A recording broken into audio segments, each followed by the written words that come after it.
Bienvenidos a una nueva clase de Derecho Civil.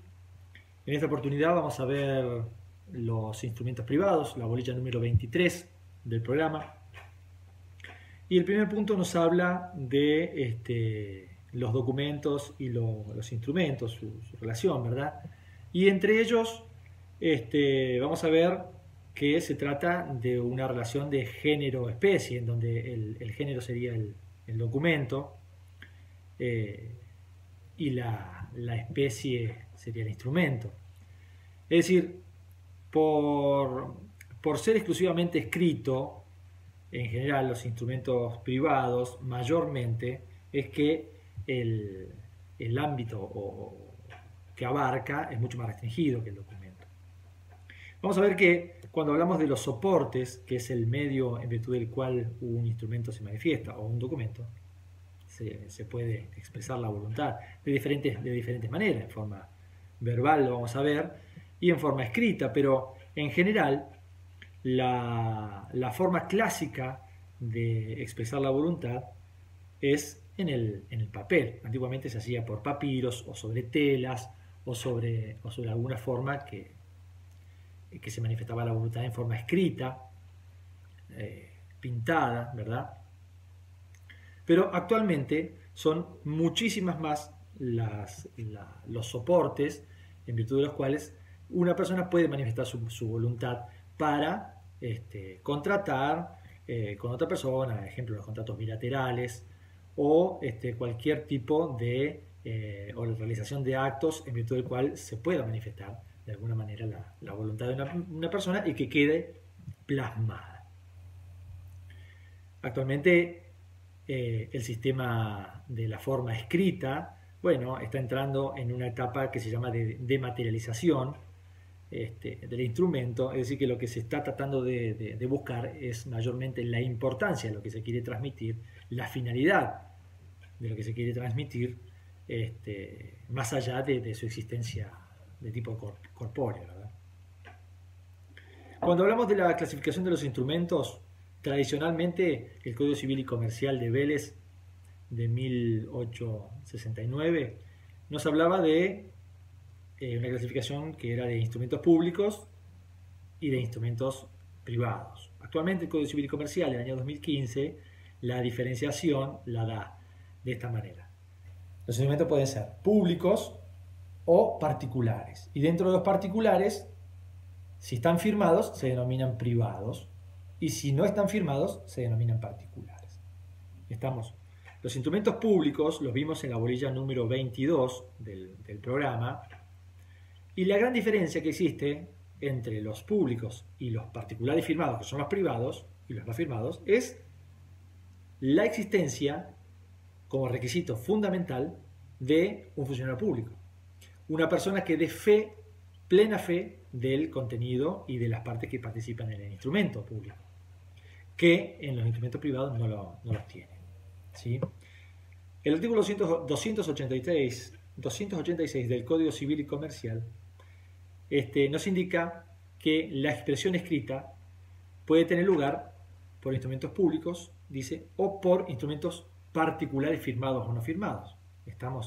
De manera que estos son los dos tipos, los dos grandes grupos de instrumentos. Por eso tenemos la bolilla 22 para los instrumentos públicos y toda su formulación, su especificación. No es un número clausus, sino que hay en toda vez que participe un funcionario público, que además puede ser también incluso un escribano público o un miembro del Poder Ejecutivo, del Poder Judicial, es decir, aquella persona que está investida de las características y las funciones que le otorga el Estado para certificar y para dar plena fe acerca de la existencia de un instrumento. De esta manera, los instrumentos privados, por contraposición, no van a tener la participación de estos funcionarios públicos. Por lo tanto, la expresión de la voluntad, dice el 286, puede tener lugar tanto por instrumentos públicos como por instrumentos particulares firmados o no firmados, ¿sí? Cuando hablamos de instrumentos privados, hablamos de instrumentos basados por firma privada, o bajo forma privada. Son expresiones sinónimas o equivalentes. ¿Estamos? Hay un principio que regula los instrumentos públicos y hay un principio que regula los instrumentos privados. En general, los instrumentos públicos tienen formalidades solemnes, que son necesarias llevarlas a cabo para que el instrumento público surta todos sus efectos. Pero cuando hablamos de instrumentos particulares o de instrumentos privados, no hablamos de formalidades, no hablamos de formas rígidas, hablamos de libertad de formas. Este concepto de libertad de formas implica que un acto jurídico puede ser llevado a cabo entre las partes de cualquier manera, sin las formalidades que establece la ley. Salvo que para algún acto privado la ley establezca algún tipo de formalidad, esa habrá que respetarla. Pero cuando la ley no establece una forma determinada para un determinado acto, las partes pueden darle la forma que ellos quieran. Incluso pueden, frente a una determinada formalidad impuesta por la ley, disponer mayores exigencias que las que establece la ley. ¿Se entiende? Sin embargo, el principio general es que las partes siempre pueden exteriorizar su voluntad con la libertad y darle las formas que las partes quieran. ¿Qué aplicación práctica tiene el principio de libertad de forma? Cuando mencionamos a los instrumentos privados, las partes van a poder utilizar la libertad de forma en su propio beneficio, con la finalidad y con el objetivo de llevar adelante ese acto jurídico sin ningún tipo de formalidad, bajo apercibimiento de que si no la siguen, el acto sea nulo. No tienen esta formalidad. Por eso pueden hacerlo en un idioma nacional, pueden hacerlo en un idioma extranjero, pueden hacerlo un día inhábil, pueden hacerlo en horas inhábiles. ¿Por qué le digo horas inhábiles? Porque los códigos de procedimiento, por ejemplo, para presentar escritos en los juzgados, requieren días y horas hábiles. Un escrito presentado fuera de horario es nulo, no se puede, no se recibe, se devuelve. Pero un instrumento privado puede ser firmado en cualquier oportunidad, utilizar cualquier medio, cualquier soporte. No hace falta que estén los nombres de las partes ni el lugar de creación. Hace falta solamente un solo requisito. ¿Cuál es? La firma. O sea, no importa que esté escrito, por ejemplo, con lápiz, con lapicera, con tinta negra, con tinta azul. Esto es libre para las partes. Esto es lo que quiero que se entienda. Las partes pueden utilizar las formas que quieran con la finalidad de llevar a cabo la manifestación de la voluntad. Lo único que necesita es la firma. Pero el artículo 286 establece que cuando para algunos instrumentos particulares necesitan algún tipo de formalidad, hay que respetarla. Por ejemplo, el artículo 277 del Código Civil y Comercial nos habla del testamento hológrafo.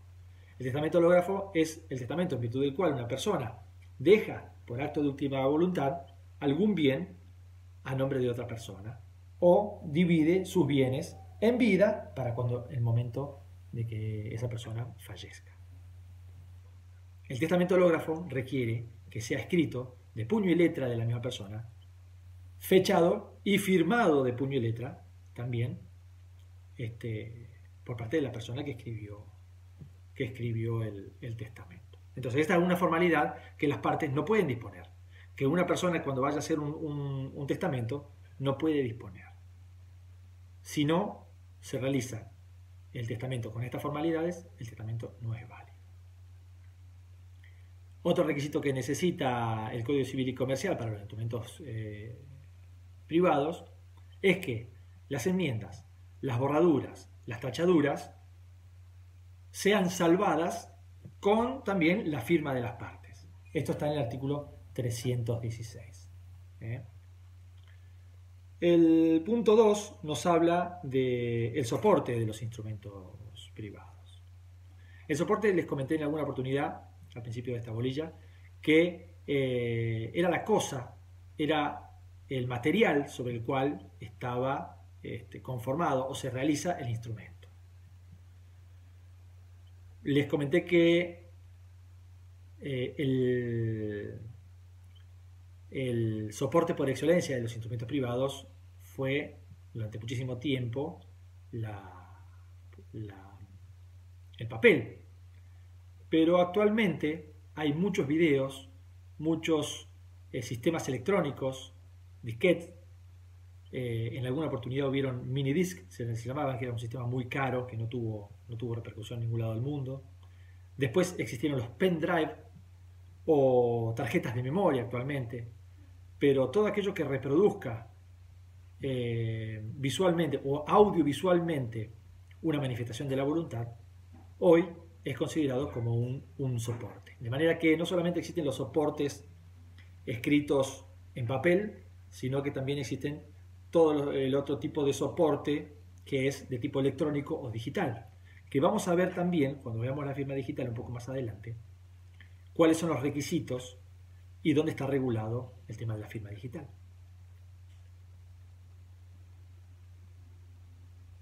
Entonces, en la actualidad, la escritura tiene que tener determinados presupuestos. El artículo 262 del Código Civil y Comercial establece que la voluntad se puede expresar en forma verbal, en forma escrita o por signos inequívocos, ¿no? Y también por la ejecución de algún hecho. Entonces, cuando hablamos de instrumentos públicos, instrumentos privados, decíamos que lo principal era volcarlo a un papel. Bueno, actualmente también se utiliza el papel para volcar y manifestar la voluntad de una persona, porque todo esto de los instrumentos públicos o privados y particulares tiene una razón de ser, ¿cuál es? Que cuando se vuelca la voluntad en algún formato, lo que necesitamos saber es si vamos a poder utilizarlo en el futuro con la finalidad de probar la existencia de determinado acto o probar la existencia de que la voluntad se manifestó de una u otra manera. Por eso es tan importante y ver cuál es la eficacia probatoria de un instrumento público que hace plena fe en todo su contenido y no se puede discutir su contenido, y la eficacia probatoria que tienen los instrumentos privados, así como los instrumentos particulares. Por eso es que la ley, el Código Civil, se preocupa por regular estas formalidades o falta de formalidades, pero cuanto más sean las formalidades que tenga tanto un instrumento público como un instrumento particular firmado o no firmado, cuanto más sean los detalles, más vamos a poder individualizar a las personas que firmaron, a las personas que lo crearon al instrumento y el tipo de voluntad expresada y qué validez tiene eso.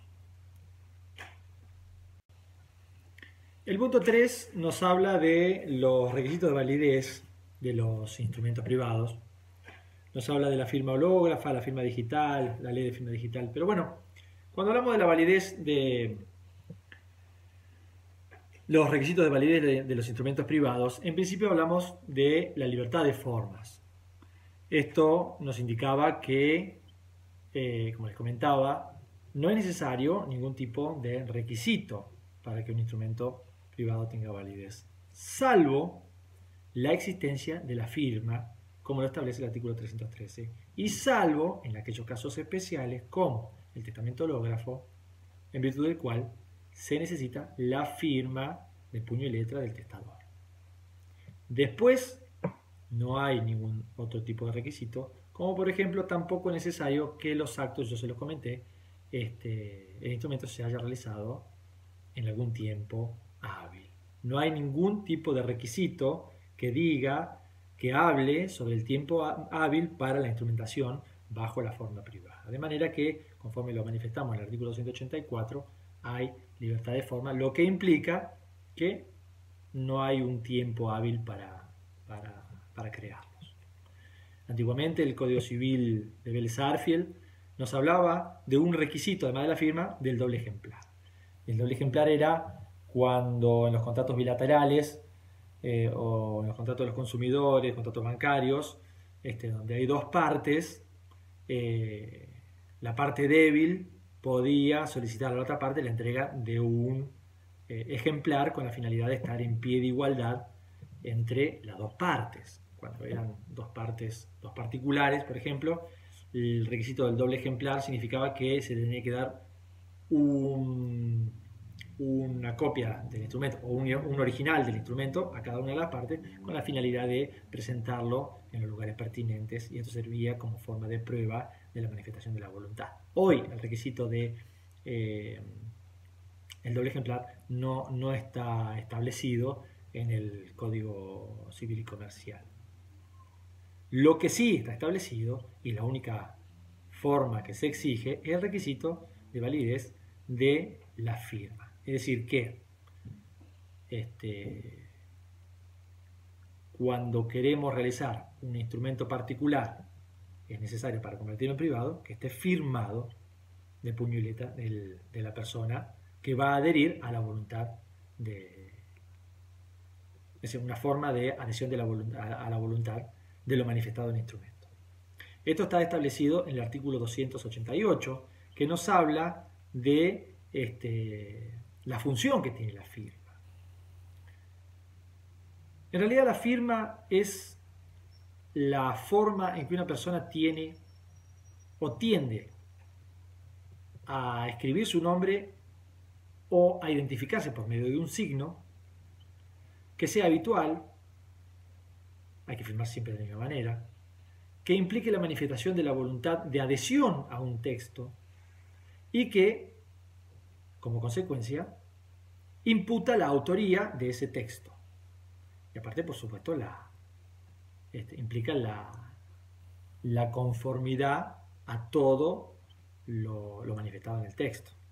Por eso es muy importante también que la firma sea puesta al pie del instrumento, es decir, se redacta y a lo último se firma. Salvo en raras excepciones, cuando no hay lugar para firmar, se puede poner al margen. Pero bueno, se tiene que indicar que justamente, o se tiene que saltar a la vista que no hubo más lugar para firmar, entonces se puede firmar al margen. Porque cuando una persona reconoce una firma, reconoce también el texto del documento. Esto es muy importante, porque frente al reconocimiento categórico que hace una persona de una firma, lo que hace es directamente reconocer todo el cuerpo del instrumento. Salvo que se puede impugnar el contenido de ese documento si se ataca por vicios del consentimiento a la forma de expresar la voluntad. Si no, no hay forma de impugnar el contenido si se reconoce una firma, ¿sí? El artículo 3.13 lo que dice. Ya les leo.